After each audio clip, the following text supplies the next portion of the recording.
था कि मन शांत क्यों नहीं रहता है, और उसको हम उस कमी को दूर कैसे करें, यही आज का क्वेश्चन था। तो देखिए, सबसे पहले मन में व्याधियाँ या दुख क्यों होता है?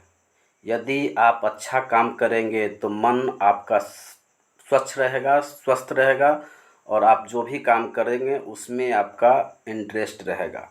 सबसे पहले मन को बर्बाद किसने किया? मन को बर्बाद तो आप ही किए हैं, हम लोग ही तो किए हैं ना।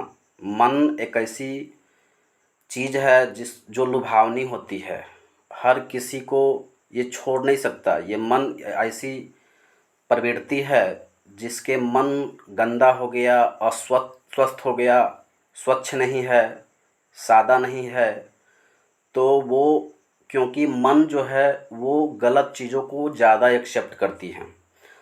ठीक है, ज़्यादा खराब चीज़ करोगे या आप यदि कुछ ऐसा काम कर रहे हो जिससे मन को बहुत सुकून मिलता है, तो वो मन वही काम करना पसंद करता है।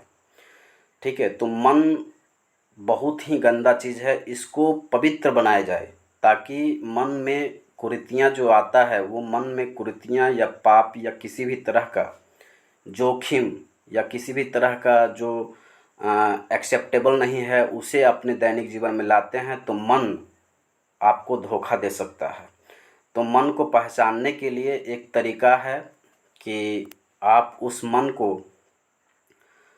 अब आप उस मन को अपने जीवन में लाने का प्रयास ही ना करें। वो जब जब आपके निगेटिव, क्योंकि निगेटिव और पॉजिटिव आप रह सकते हैं, आप आइडेंटिफाई कर सकते हैं क्या निगेटिव है क्या पॉजिटिव है। इसको आपको समझने के लिए भगवान ने शस्त्र और अस्त्र दोनों दे रखे हैं, उसका प्रयोग करें। क्योंकि यदि भगवान का दिया हुआ जो शस्त्र है या अस्त्र है, अगर जो आपको मिला है उसका प्रयोग ही नहीं हो, तो फिर तो वही बात हो गया, है ना। तो आपको बुद्धि लगाना पड़ेगा कि क्या गलत है और क्या सही है। अगर सही है वो काम अपने दैनिक जीवन में यूज कर सकते हैं, और अगर गलत है तो उसको अवॉइड कर सकते हैं, है ना। तो मन में हम जो भी कुछ देंगे, मन उसे एक्सेप्ट करेगा, और मन गंदे चीज़ों को ज़्यादा एक्सेप्ट करता है। तो मन जब ज़्यादा गंदे चीज़ों को एक्सेप्ट करेगा, क्योंकि मन तो आपको बोला कि गंदा ही करना है, अच्छा प्रवृत्ति में तो मन ही नहीं लगता है इसका। मन को कभी भी अच्छा कामों में मन लग ही नहीं सकता मन को, क्योंकि मन एक दुखालय है, यहाँ पर सिर्फ दुख भोगना है। तो मन को अच्छे काम क्यों लगेगा? वो क्यों चाहेगा कि अच्छा काम मैं करूं? तो आपको उससे लड़ना पड़ेगा। मन जो गंदा हो चुका है उससे लड़ना पड़ेगा। आप अद्वैतवाद का पाठ पढ़ सकते हैं, जिसके तहत आप उससे लड़ सकते हैं और ज़िंदगी बदल सकते हैं। चूँकि आपका आगे बढ़ना नहीं देना चाहता, इसका वजह ही मन होता है। मन की प्रवृत्ति जो है बहुत ही पीड़ादायक, बहुत ही कष्टदायक होती हैं, क्योंकि वो एक्सेप्ट किया गलत चीज़। आप गलत चीज़ एक्सेप्ट, मन यदि आपका गलत चीज़ एक्सेप्ट करेगा तो निश्चित तौर पर आप वही काम करोगे जो गलत है, जो बुरा है। जो गलत है वही एक्सेप्टेबल होगा। मन सही चीज़ को एक्सेप्ट नहीं कर सकता है, मन बुरा चीज़ को ही एक्सेप्ट कर सकता है। ये प्रवृत्ति है मन का। तो उससे झगड़ा करो, उससे लड़ाई करो, जिससे कि वो आपके जीवन को छोड़कर चला जाए हमेशा के लिए। अगर वो आप लड़ सकते हैं उससे, तो आपकी विजय है, और यदि आप उससे लड़ने में असमर्थ हैं तो आपकी हार है। कहा गया है मन के हारे हार होता है, और मन को के जीते जीत होता है। अगर मन में आपका जीत है तो जीत पक्की। मन में अगर किसी भी तरह का कॉन्सेप्चुअल मैटर नहीं है तो आपका हार होना निश्चित है। तो उसी को दूर करना हम लोग को के लिए बहुत ही उपयोगी चीज़ है। उसको दूर करना ही मेरा धर्म और कर्तव्य है। सबसे पहली लड़ाई जीवन का यही होना चाहिए, और यही अगर है तो जीत पक्की होती है।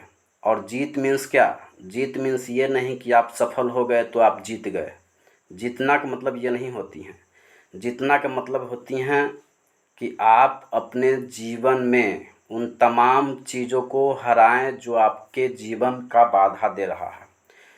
इसका मतलब ये नहीं कि नौकरी है बाद बाकी सब बेकार चीज़ है तो वो सफल नहीं हुआ। सफल होने का मतलब ही होता है कि जीवन में जितनी भी बुराई है उस बुराई को खा जाना, उस बुराई को नस्ते नाबूद कर देना, ये सफलता का मूल मंत्र होता है। सफल तो ये आप पढ़ लिख के हो सकता है आप सफल हों, मतलब कोई बिजनेस हो या फिर किसी भी तरह का नौकरी हो, तो आप सफल नहीं कहलाएंगे। सफल कहलाने का मतलब ही है कि आपके अंदर जो भी बुराई है उसको मारना ही सफलता है। ठीक है, यदि आपका नौकरी है और आप गलत व्यवहार में लगे हुए हैं, गलत चीज़ों में लगे हुए हैं, तो इससे क्या होगा? आप सफल कहला जाएंगे क्या? नहीं, ये सफलता का मूल चीज़ नहीं है। मूल चीज़ है कि आप अपने जीवन में जो भी कष्ट है या जो भी दुख है या जो भी मन अशांत है, इसका वजह ही है गलत चीज़ों का सपोर्ट करना और अच्छे चीज़ों का दुरुपयोग करना। अच्छा चीज़ आपको भाता ही नहीं है। जब अच्छा चीज़ भाता ही नहीं होगा तो निश्चित तौर पर वो आपको दुख देगा, वो आपको पूरी तरह से बर्बाद करने की कोशिश करेगा और आप बर्बाद हो गए। और जब मन बर्बाद हो गया तो याद रखिए आपके जीवन के हर एक चीज़ आपको बुरा दिखेगा, दुख दिखेगा। वरना संसार तो दुखालय ही है। यहाँ पर दुख का मतलब ही मन से है, दुख का मतलब ही मन से है।